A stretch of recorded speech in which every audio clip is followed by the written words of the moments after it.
So the reason that you're all here is that we're trying to find a cure for brain cancer. And we've talked a lot about the process here today, but how are we actually going in terms of finding a cure? Well, the progress in treating brain cancer has been depressingly slow. It is quite remarkable that the major malignant brain tumor, the glioblastoma, has seen little progress. Over the past 10 years there was progress, yes. The mean survival of glioblastoma patients has increased from 10 months to 15 months. Now 15 months in good quality of life is a lot, but we don't want to live 15 months, we would like to be cured. Another advantage now is that for the first time we have long-term survivors. Previously, we did a study in Zurich and only 3% of patients survived longer than 3 years. Now we have 15-20% long-term survivors. Long-term means more than 3 years. It's a modest progress, but we have now people who have to live 3 years, 5 years and even longer. So there is progress. Why isn't the progress faster? Well, the glioblastoma is a very complex tumor and it changes its face and composition all the time.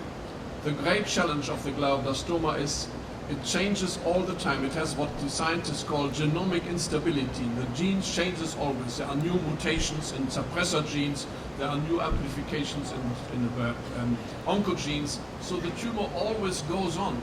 The glioblastoma never sleeps. If you have hit one target, another pathway and reserve can pop up. So it's very difficult. Nevertheless, if you think that 30 years ago we sent a man to the moon and retour, and we still haven't tackled the problem of glioblastoma, it's really quite depressing. On the other hand, maybe the composition and the pathways of the glioblastoma, with its ever-changing genetics profile, may be really more complex than sending a man to the moon and retour. Kerrie, is there something you'd like to add? I was going to say we can cure a mouse. I think that's our problem at the moment is the way I think the public is quite respectful of this. When we come up with something and it gets out in the press that yes, we've got this gene that's going to help diagnose cancer patients. And then cancer patients ring up and say, great, can I get this test? And I think the most frustrating thing is that we always say, oh look, it's going to be about 5 to 10 years for that test. Now there's a reason why we use this 5 to 10 year window, and it's unfortunate, but it's fortunate. So when we actually have a breakthrough, when we have a drug that we want to look at, we test it on cells, okay, it works, you beauty. So then we go to animals, we test it in animals, it works, fantastic. Then we go to humans, it doesn't work. And so that's the pathway of a lot of the drugs that we're working with at the moment, and it's to actually understand the complexities and to find the right model that before we get to humans that we actually know that this is going to work. And I think as Paul said too, glioblastoma and all cancers are so complicated. And I think one of the things that we're good at is targeting the tumour, but we're not so good at understanding the environment that the tumour's sitting in. And I think one of the other complexities, which really is a no-brainer, everyone's different. Every tumour is different. We've got gene technology now where we can look at the genome of every tumour, and we're finding that every tumour is different. So we're certainly going to move into an era where one treatment is not going to suit all patients. We're going to have to find ways of matching the patient with the right treatment. And it's complex. It's really complex of working with both the tumour and the brain environment that we're working with, and a blood-brain barrier that won't let half the drugs into the tumour to actually treat it. So it's a complex job, but I think we really are starting to unravel those issues using some good models. I think we're getting there. We're slowly breaking it down. All right, well, it might be time for questions from the audience. So have we got a roving mic? Yes. Does anybody have any questions for our panel? Come on, don't be afraid. Can I just ask, like the numbers of brain cancer, has that been increasing over the last, 30 years or something, or has it been decreasing? In New South Wales, the stats haven't changed dramatically over the last 10 to 20 years. I think our awareness has certainly changed, and incidental tumours have been picked up more frequently. particularly with scanning after sporting accidents and things like that. But you certainly won't be going out and getting an MRI if nothing was wrong with your head. But really the numbers on a whole for malignant tumours has not increased. And what's your view on mobile phones and I'm going to let Paul answer this because we had a good discussion before. Well, I'm a bit skeptical about this. For some time, I was director of the International Agency for Research in Cancer in Lyon, which belongs to the World Health Organization.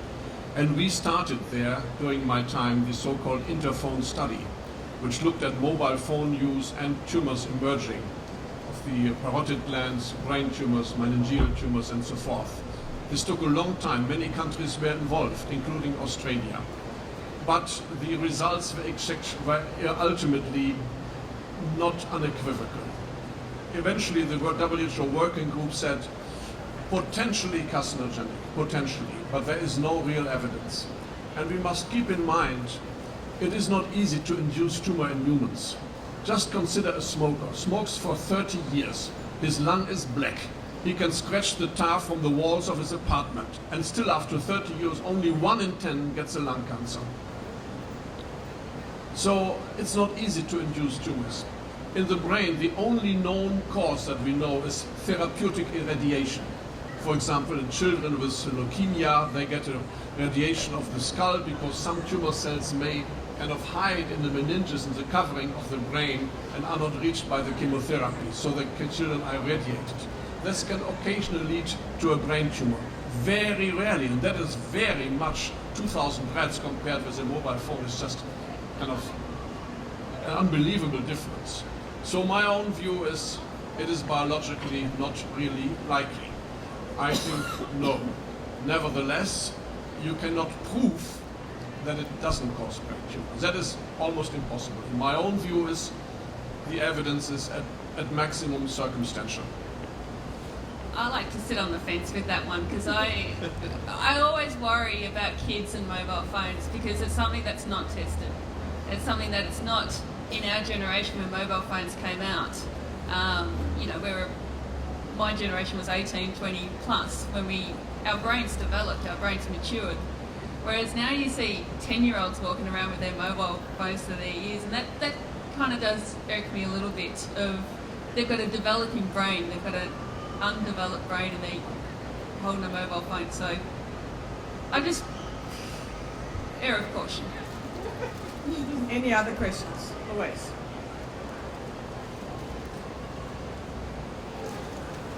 I was just wondering the resistance that sometimes you have from clinicians in taking up new ideas. Do you think it's some form of new idea fatigue, or is there a better way of informing the clinicians so that they will take up the new ideas? I think some clinicians are sceptical sometimes and wonder, well, who's behind this, and is it just some sort of drug company trying to make a whole lot of money out of something? Or is there a better way to manage that? I don't know, maybe that's a policy question. Just to quickly touch on that, I don't think it's the clinician not wanting to engage in research and not wanting to engage in new technologies. I think when you're so stretched for time and so exhausted with time, with very little support, the last thing that you want to do is take on something new. Now there's clinicians out there who will do anything and do absolutely anything to actually compromise their own health. They do everything they possibly can to get new technologies to their patients, but they're time poor. They are really stretched, and to actually have good meetings with them, we tend to join their hours, so it's quite common to have a meeting at 7 o'clock in the morning or after hours or weekends just to get some of their time to engage in their ideas. The other problem though is the uptake as far as finance is concerned, and the cost of their health. Some of the technologies that we're coming up with are expensive tests. A lot of the hospitals actually don't have that technology to implement those tests. So there's a lot of reasons why there's this fragmentation or fatigue. I really don't think it's a lack of interest though, and that's